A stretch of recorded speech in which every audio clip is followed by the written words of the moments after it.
People always think they know the story. They see the wild man, the bat, the stage antics. But there was a time before all that, before Ozzy became Ozzy. And that's where my story really begins. I was born John Michael Osbourne in Aston, Birmingham, in England. It was a tough neighborhood, working class to the bone. The air smelled like metal and smoke. My dad worked night shifts at the car factory, and my mum was a Catholic school cook. We weren't rich, far from it, but we had enough to get by most days. There were 6 of us kids packed into that tiny house. The bathroom was outside. Winters were brutal. I remember scraping ice off the inside of the windows. I wasn't what you'd call a good student. I had undiagnosed dyslexia, and the classroom felt like a prison. I couldn't focus, couldn't read properly, and the other kids let me know I was different. I got bullied, mocked, but I learned to laugh back, making people laugh. That became my shield. If I could be the clown, maybe they'd stop hitting me. Or maybe I'd just stop caring. When I was about 14, I heard the Beatles for the first time. It was like someone reached inside my chest and turned on a light. That was it. That was the moment. I didn't want to be a plumber or a welder or a bloke on the factory line. I wanted to make music. I wanted to make people feel the way I felt hearing that record. But first I had to survive. I bounced around jobs. Car horn tuner, apprentice plumber, slaughterhouse worker. That last one was the worst. I still have nightmares about it. I also got into trouble. Breaking and entering, petty theft. Ended up in jail for a few weeks. My dad, ashamed but weirdly supportive, paid for me to get a microphone and a small PA system when I got out. He said, "If you're serious about this music thing, go do it. Just don't end up back in here." That's how I ended up starting a band. We called ourselves Rare Breed at first, then Polka Talk Blues Band. Ridiculous names. But eventually, after some lineup changes, we became Earth. And then finally, Black Sabbath. We stumbled upon the name after realizing people would pay to be scared. Horror movies, dark stories. So why not music that sounded like that? Heavy, grim, real, and that's how heavy metal was born. Not from a plan, not from a label executive, from 4 blokes trying to make rent in Birmingham who tuned their guitars low because strings were cheaper and wrote about war, insanity, and death because that's what we saw all around us. I wasn't trained, I didn't know scales or theory, but I had a voice. Something between a scream and a chant. It cut through the riffs like lightning, and people listened. Our first album was recorded in one day, and it changed everything. Suddenly I was Ozzy Osbourne, frontman of Black Sabbath, a band parents hated and teenagers adored. But success didn't erase the chaos. If anything, it fed it. I started drinking more, using more, cocaine, pills, booze, anything to keep the high going or numb the crash. The tours were a blur of smoke and noise. I don't remember full weeks of my life. One show in Germany, I came out wearing a woman's dress. No one batted an eye. And yet, despite all that madness, something kept me going. Maybe it was fear. Maybe it was the music. Maybe I just didn't know what else to do. But I kept showing up, night after night, screaming into the mic, bleeding my guts onto the stage. People ask me, "Did you know you were making history?" Of course not. We were just trying to survive, to get paid, to get laid, to get through another day. But in the noise, in the madness, in the mess, we were building something loud, something lasting. And that was just the beginning. Because before I became the Prince of Darkness, I was just a skinny kid from Aston with bad teeth, big dreams, and a scream inside me that had to get out. And they say fame changes people. But in my case, fame just let the chaos out of its cage. After the first Black Sabbath records took off, we were everywhere. We were on the radio, in magazines, playing gigs night after night. But the more we succeeded, the more I unraveled. The booze and the drugs, they weren't an accessory to the lifestyle. They were the lifestyle. I was drinking from the moment I woke up until I passed out, and sometimes I didn't pass out. I just kept going until the next show. People started calling me the Madman, but I wasn't trying to be mad. I was just lost. The music gave me a voice, but off stage, I didn't know who I was supposed to be. The louder the fans screamed, the quieter my mind got, and when it got too quiet, the thoughts came. Dark, twisted, heavy. That's when I'd reach for a bottle or a pill or a line, anything to fill the silence. I loved the band, but we were all falling apart in our own ways. Tony, Geezer, Bill. We were brothers, but we were also ticking bombs. The business side didn't help. Managers came and went. Money vanished into pockets we never saw. And I became unreliable. I missed rehearsals. I missed flights. I missed life. By the late 70s, I was spiraling hard. The band was tired of babysitting me, and I don't blame them. In 1979, they fired me. Just like that, I was out of Black Sabbath. The band I helped create, the band that gave me everything. I spent days just lying on the floor, staring at the ceiling. I thought it was over. I thought maybe I should be over too. But then Sharon came. Sharon Osbourne, daughter of our former manager, smart as hell, fierce, terrifying in the best way. She didn't coddle me. She didn't pity me. She said, "You're not done. Get up." She helped me get clean. Not forever. God knows I'd relapse more times than I could count, but enough to get me back in a studio. That's when we made Blizzard of Oz. With Randy Rhoads on guitar, a quiet genius, we created something electric. Crazy Train. People still shouted at me in the street. That album gave me a second life. But tragedy wasn't done with me. In 1982, during a tour, Randy died in a freak plane crash. I'd gone to sleep after a show and woke up to screaming. I never saw it coming. He was more than a bandmate. He was hope. And then he was gone. I lost it after that. Drank more, screamed more, disappeared into myself. Sharon held on. She took over managing me, organizing tours, pulling me out of hotel rooms. We got married. We had kids. I tried to be a dad. I tried to be better. But the demons don't go quietly. There were scandals, biting the head off a bat on stage thinking it was fake. I was sued, arrested, banned from countries. I wore women's dresses, pissed on the Alamo, got banned from Texas. People thought it was all an act. It wasn't. I was just a man constantly at war with himself. Yet somehow the music kept coming. Diary of a Madman, Bark at the Moon, No More Tears, albums that people still talk about. I gave everything I had to those records. Sometimes it felt like the studio was the only place I could be me. Loud, broken, but honest. My family paid the price. My kids grew up in a circus. Sharon held it all together. There were fights, breakups, moments when I thought I'd lose it all again. But we held on. Sometimes by a thread, but we held on. People say I'm lucky. Maybe I am. But I've also buried too many friends, seen too many funerals. I've walked too close to the edge too many times, and yet here I am, still screaming, still singing, still trying to make sense of it all. This was the second chapter of my madness, the solo years, the love, the loss, the resurrection, and the darkness that never truly left me, but I wasn't done yet, not even close. I wish I could say things settled down after Sabbath, that I sobered up, found peace, became the kind of man who'd look back on his younger self with a smirk and a lesson learned. But that wouldn't be the truth. The truth is, after Sabbath fired me, things only got weirder, louder, and somehow even more dangerous. They sacked me in 1979, said I was unreliable, said I was wasted all the time, which was fair, honestly. I was drinking myself into oblivion, disappearing for days, screaming at shadows. I had become a walking chemical experiment, but still it hurt. That band was my life. Those riffs were the pulse in my veins, and suddenly I was out. Not with a bang, but with silence. I locked myself in a hotel room in Los Angeles for weeks. Just me, booze, and a mountain of drugs. I was trying to disappear. I didn't think I'd come out of that room alive. Then Sharon showed up, Sharon Osbourne, daughter of our manager. Fierce, sharp as a blade, and not afraid of any of my nonsense. She dragged me out of that room, metaphorically and sometimes literally, and said, "You're not done. We're going to make your own band. You're going solo."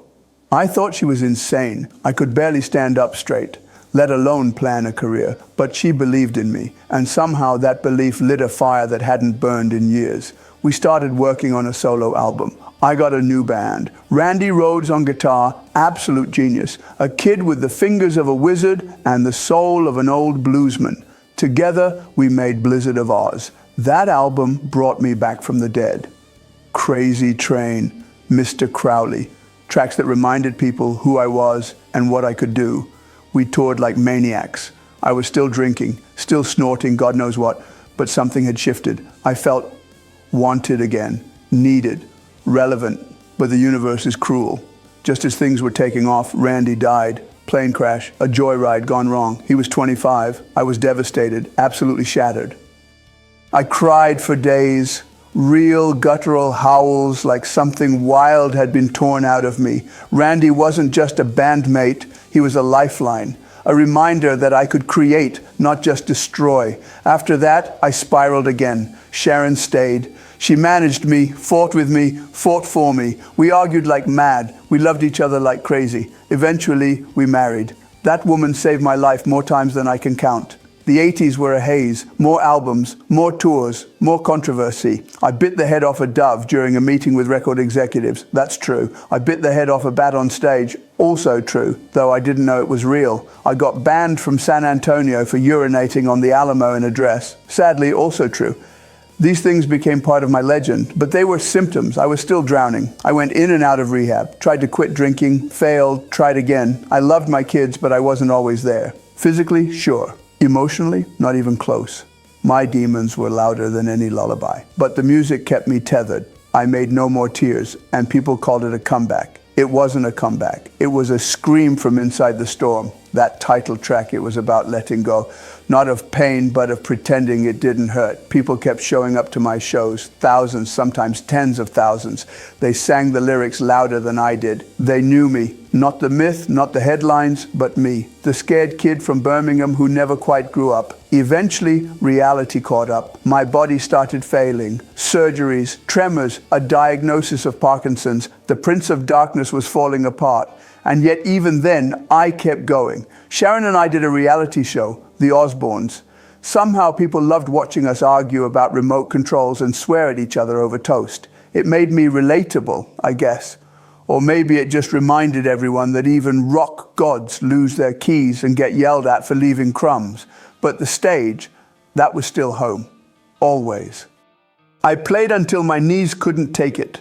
Until my voice cracked more than it sang, until every show became a battle between legacy and biology. But I never stopped showing up, because I knew, even when I couldn't move like I used to, even when I forgot a lyric or dropped a note, that scream was still in me. And there were still people who needed to hear it, and I still needed to let it out. Because I wasn't just Ozzy Osbourne the brand. I wasn't just a headline or a punchline. I was a survivor, a madman, a father, a husband, a singer, a broken soul who found a way to sing through the cracks, and I was far from finished. Not yet. They say the higher you fly, the harder you fall. I didn't know how true that was until the weight of everything I'd built began to pull me apart from the inside. The band, the fame, the expectations. They didn't just wear me down, they carved me hollow. By the late 70s, my life had turned into a parade of excess and dysfunction. Black Sabbath wasn't the same. We were fighting constantly about music, about money, about who showed up to rehearsal too drunk to play. And the truth is, most of the time, that was me. I was showing up loaded, nodding off in sessions or not showing up at all. I was becoming unreliable, a liability. In 1979, they finally had enough. My own band sacked me. Tony, Geezer, Bill, my brothers told me I was out. They thought it would save the band. Maybe it did. But at the time, it felt like they'd cut my heart out. I spiraled, locked myself in a hotel room, binged on whatever substances I could find. I didn't shower, didn't eat, just floated in a haze of self-pity and rage. Then came Sharon. She wasn't just the daughter of our former manager. She was this small, fierce woman with a fire behind her eyes. She saw something in me I couldn't see anymore. She pulled me out of that hotel room, literally dragged me out, told me I wasn't finished, told me to stop wallowing and start singing. And somehow, I listened. We started putting together a new band. Randy Rhoads on guitar. The kid was a genius. He played like no one I'd ever heard before. Fast, melodic, precise, and soulful. We hit the studio and made Blizzard of Oz. That album saved my life. It wasn't just a comeback, it was a rebirth. We toured, we recorded more. Diary of a Madman, huge shows, new energy. Fans embraced me, not just as the voice of Sabbath, but as Ozzy, solo, unchained. It was terrifying and exhilarating. Then tragedy struck. 1982. Randy died in a plane crash during the tour. Just like that, gone. 25 years old, I was shattered. We'd only just begun, and now he was ashes. I lost more than a bandmate. I lost a friend, a guiding light. Grief turned me inward again. The drinking, the pills, they crept back in. Sharon tried to keep me grounded. Sometimes she'd lock me in a room to keep me from hurting myself. Other times she'd scream at me until I got back on stage. We were chaos together, but we were also survival. We got married in 1982, and our love, if you can call it that, was forged in fire. She became my manager, my anchor, my shield. We fought, we clashed, but she never gave up on me. Not once. The 80s and 90s were a blur of albums, tours, scandals. I bit the head off a dove, then a bat. Once I peed on the Alamo. I became a caricature, a living headline. But underneath that wild man persona was still the scared kid from Aston, trying to prove he mattered. I had relapses, hospital stays, arrests. At one point, I even tried to kill Sharon during a blackout. That nearly ended everything. I was arrested, we separated. But somehow, again, she gave me another chance. I checked into rehab, started climbing back, and then something unexpected happened. People started loving me, not just as a rocker, but as a human being. In the 2000s, we launched The Osbournes, a reality TV show. Just our family, our chaos, our dogs, our swearing. It wasn't supposed to be anything big, but people ate it up. I became a household name to a whole new generation. I wasn't just Ozzy the singer. I was Ozzy the dad, the husband, the mumbling, cursing, lovable mess. And somehow that opened new doors, more albums, more tours, collaborations. I played with everyone from Slash to Post Malone. My body was failing, but the music kept pulling me back. I was diagnosed with Parkinson's. It was like being punched in the soul. My hands trembled, my balance wavered, but my voice, my scream, still lived. So I recorded Ordinary Man, then Patient Number 9. Studio time became my sanctuary. I could barely walk some days, but I could still sing. That was enough. Fans kept showing up, kept cheering. They didn't care if I needed a chair on stage. They were there for the music, for the madness, for the memory of what we'd built together.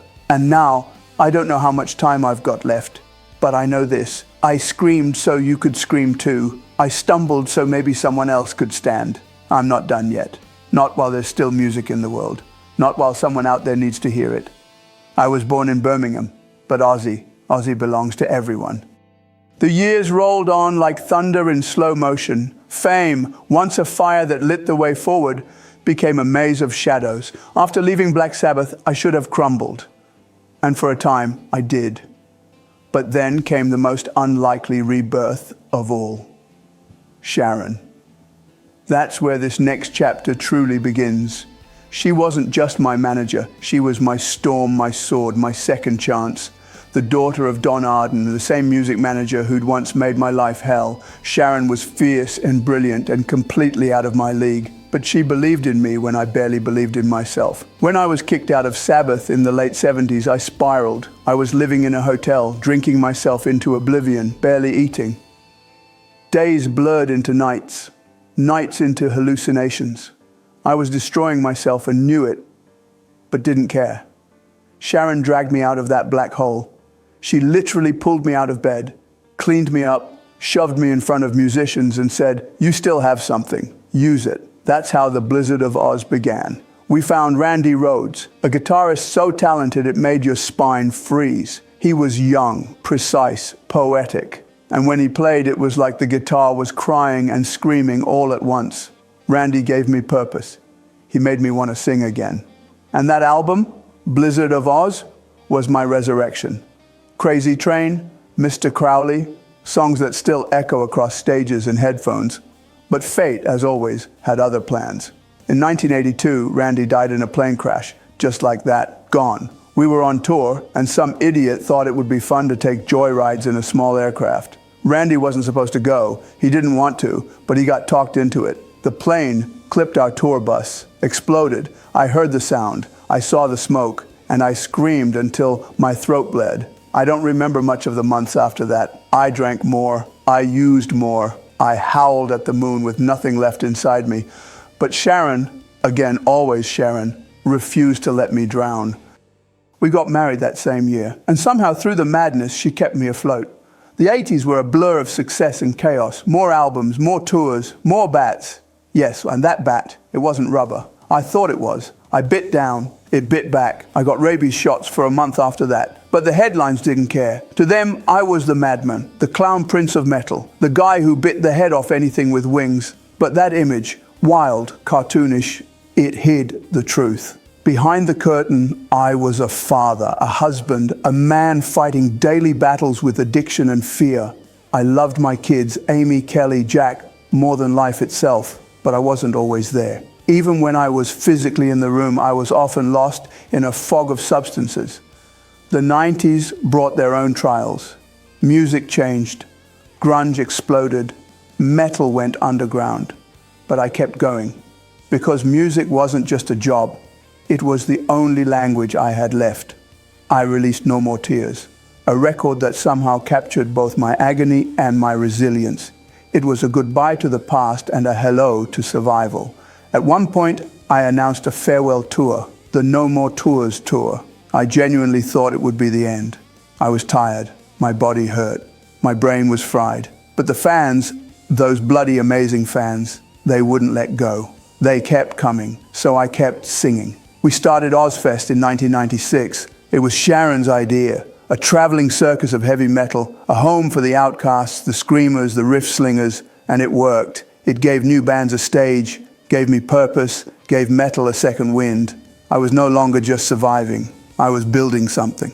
Still, the darkness never fully left. I relapsed. I disappeared into hotels. I scared my family. There were arrests, fights, blackouts. I even almost strangled Sharon once during a blackout in 1989. I don't remember it, but she does, and she still stayed, still loved me, still believed in the man behind the madness. People ask me why I never gave up, and I don't have a poetic answer. Maybe I'm just too stubborn to die, or maybe music kept me alive. Screaming into a mic felt like therapy. Being on stage, even when my body was falling apart, made me feel real. I was broken, bleeding, a mess of contradictions, but I was still Ozzy, and I wasn't done yet, not by a long shot. The years moved fast, like the blur of headlights on a motorway at midnight. I was still standing, still screaming, still Ozzy. But I wasn't the same man who'd been biting heads off doves and chasing shadows on stage in the 70s and 80s. Something shifted in the 90s. The chaos never fully left me, but I started to realize that if I didn't change, I wouldn't last. By then, Sharon had taken the reins in full. She wasn't just my wife. She was my manager, my protector, my wall against the madness. She saw what I couldn't. She negotiated deals, kicked out parasites, stood between me and the cliff more times than I can count. Without her, I would have burned out a long time ago, or worse. I got dropped by Epic Records after No Rest for the Wicked didn't perform as well as expected. It was a blow, but Sharon didn't flinch. She found a new deal, pulled strings, and made sure the next record, No More Tears, got the attention it deserved. And it worked. The album was massive. That title track, it poured out of me like a wound. Mama, I'm coming home. That was me, raw and stripped. But fame always came with a cost. I was older, my body battered from years of punishment. My hands trembled sometimes. My memory played tricks on me. And the industry was changing. Grunge was taking over. Younger bands with fresher sounds. But somehow, I remained. Like a shadow that refused to fade. I wasn't going anywhere. Then came the Osbournes. I still don't know how that happened. Sharon pitched the idea of a reality show about our family. I thought it was mad. Who the hell wants to watch me shuffle around the house mumbling and yelling at the remote? But MTV bit, and suddenly we were the most watched family on television. The cameras captured the mayhem, the arguments, the absurdity of our day-to-day life. People saw me not as the Prince of Darkness, but as the confused dad trying to find the dog and yelling Sharon across the house, and they loved it. Kids who'd never heard Paranoid now knew me as the mumbler in slippers. It was weird, but it worked. It also brought a new wave of fame. People stopped me in airports not to talk about Black Sabbath, but to ask if I ever found the cat. I was in commercials, parodies, memes before memes were a thing. But it wasn't all laughs. Having cameras in your home 24/7, it wears on you. We fought more, we drank more, we cried more. Reality TV makes everything feel unreal. Still, the show gave us a new platform. I released new albums. Down to Earth, Black Rain, Scream, I toured. The Ozzfest continued to grow. It became the go-to summer festival for heavy music fans. a traveling circus of metal, madness, and noise.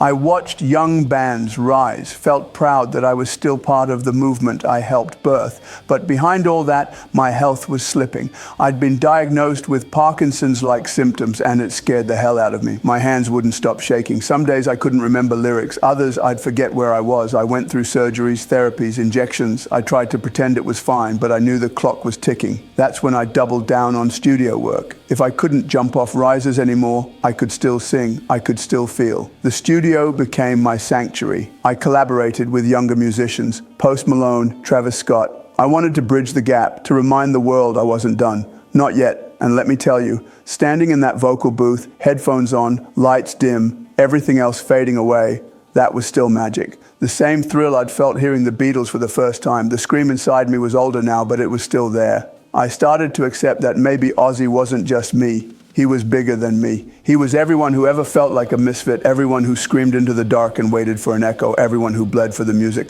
Ozzy was an idea, a roar, a refusal to vanish quietly.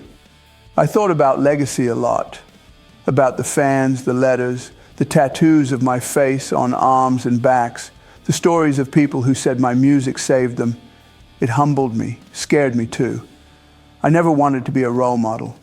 I was just a bloke who didn't know how to stop. And my family, oh God, my kids, Jack, Kelly, Amy, they'd seen the best and worst of me. They survived me. Some even followed me into the business, though I warned them not to. But they had their own paths, their own demons to wrestle. I tried to be present even when I didn't know how. By now, I wasn't just a musician. I was a survivor of addiction, fame, disease, madness. People called me immortal, like I couldn't die. But I knew better. I'd stood on the edge too many times. Every breath was a gift, every sunrise a bonus round. Still, I kept going, because that's what I do. That's who I am. I'm not done screaming. Not yet. There comes a moment in every mad journey when you realize you've outlived something, a lifestyle, a persona, maybe even your own legend. For me, that moment crept in slow, somewhere between the end of another tour and the sterile light of a hospital room. My body had begun sending signals I could no longer ignore.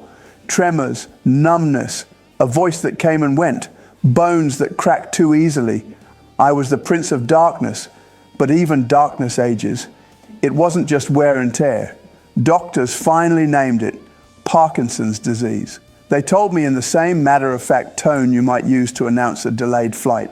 But inside, it felt like a bomb went off. After everything I'd survived, drugs, alcohol, near-death stunts, plane crashes, biting a bat. It was this slow, creeping thing that would finally begin taking me apart. But I didn't scream, I didn't rage. I'd used up all my rage years ago. Instead, I just sat there. Sharon held my hand. She didn't flinch. She's always been tougher than me in every way. There's this myth that rock stars don't age, that we just fade into mystery or self-destruction. But I stuck around, and with sticking around came pain. Physical, emotional, even spiritual. Touring became harder. I canceled dates, then entire tours. Fans were understanding mostly, but I knew what they were thinking. Is this it? Is Ozzy done? The answer was not yet. I couldn't leap off amps anymore. I couldn't scream for 2 hours straight, but I could still make music, and I needed to. So I turned to the studio. No stage, no crowd. Just me, a mic, some old friends, and the ticking clock. That's when we made Ordinary Man, my first solo album in 10 years. It wasn't just a record. It was my way of saying, I'm still here. I still have something to scream. Elton John sang with me. Slash played. Post Malone came in and threw down something wild. It was like opening a door and finding people hadn't forgotten me. They didn't see a broken man in a chair. They saw Ozzy. Making that album was therapy. Pain would spike and I'd sing through it. Tremors would come and I'd wait them out. Some days I couldn't even hold a pen to write lyrics. But I dictated them line by line because the words wouldn't stop coming. They never do. And then came patient number 9, another strange miracle. Jeff Beck, Zakk Wylde, Tony Iommi, all these legends joined me. I didn't know if I'd ever perform again, so I poured every drop of energy into those songs. Songs about death, madness, legacy. I didn't want pity, I wanted catharsis. Between sessions, I had surgeries, back, spine, neck. I could barely walk. I'd fall and need help getting up. Cameras caught me stumbling and tabloids made a feast of it. But I didn't care, let them see. I've never hidden behind glamour. I built a career screaming about pain, so why stop now? At home, life slowed down. Sharon was always there. She arranged my pills, scheduled my therapy, canceled things when I didn't have the strength to admit I needed rest. Our kids came by more often. Kelly, Jack, they'd bring the grandkids. For a man who spent half his life in tour buses and dressing rooms, those quiet afternoons meant more than any platinum record. I also spent hours thinking, remembering the good, the bad, the absurd. I watched old videos, me biting the head off that bat, snorting ants, slurring through awards shows. I cringed, I laughed, sometimes I cried. But I never wished it different. Regrets? Yeah. But shame? No, I lived it, all of it. That's more than most people can say. And you know what? The music kept coming. Even when my body wanted to shut down, the ideas still sparked. Melodies in the night, lines scribbled on napkins, dreams about songs that didn't exist yet. I think the music might outlive me. There's something else I want to say here. People think of Parkinson's as a death sentence. It isn't. It's a new chapter. Brutal, yes, but not empty. You find strength in places you didn't know existed. You learn to ask for help, and you realize that legacy isn't about how loud you were. It's about whether your voice still echoes when the noise dies down. So here I am, still howling, even if the howl's softer. Still Ozzy, even if the eyeliner runs and the hair's thinned out. I don't know how much longer I've got. None of us do. But I do know this. As long as there's a mic, a riff, a beat in the dark, I'll be there. Maybe not on stage, but always in the sound. They say legends never die, but bodies do. And mine was giving out. In the last decade of my life, everything slowed down, except the weight of time. My body, once a vessel for chaos and electricity, became fragile. Parkinson's, spinal surgeries, tremors in my hands, a voice that cracked in places it never used to. My body, after decades of punishment, was finally demanding a toll I couldn't pay off with drugs or laughter, but I didn't go quietly. No bloody way. I still recorded, still created. My final albums were stitched together with sheer force of will. I'd sit in the studio surrounded by producers, doctors, family, friends, all trying to hold me up while I belted lines like I was still 20 and spitting fire. There were moments when I'd collapse between takes, but when the red light blinked on, something inside lit up. That same scream I carried since Aston came roaring back. In those final records, I wasn't chasing hits. I was leaving messages, traces, a last scream into the void, just in case anyone still needed to hear it. I worked with everyone, old mates, young legends, kids who grew up on Sabbath and came back to pay their respects in riffs. The music still lived. I was the house, cracked and broken, but the furnace still burned inside. And the family, my Sharon, my kids, my grandkids, they became the rhythm of my days. There were nights I'd lie awake, staring at the ceiling, afraid of what was coming. But I was never alone. Sharon was there, always. She's the only person who ever figured out how to love Ozzy and still keep her soul intact. That woman saved my life 1,000 times. There were moments when I'd watch old concert footage, me flying across stages, biting heads off rubber bats, screaming under pyro, and I'd smile, not out of regret, but pride. I did that. I survived that. I became something more than just the mess. The show stopped eventually. My last performance felt like a goodbye, though no one said it aloud. I stood on stage, barely able to move, voice trembling. But when I opened my mouth, the audience roared back every word. That night, I didn't feel broken. I felt held by all of them, one last time. In the final months, I spent a lot of time looking out at the garden. Quiet. No crowds, no lights, no noise, just birdsong and the rustle of leaves. And it was enough. For a man who lived a life so loud, peace felt like rebellion. I never feared death, really. I feared silence. But I know now that silence isn't the end. It's the space where echoes live. And I left a lot of echoes. I died as I lived. Complicated, noisy, loved, misunderstood, but not forgotten. You don't forget the screamers. You don't forget the broken who made music out of their pain.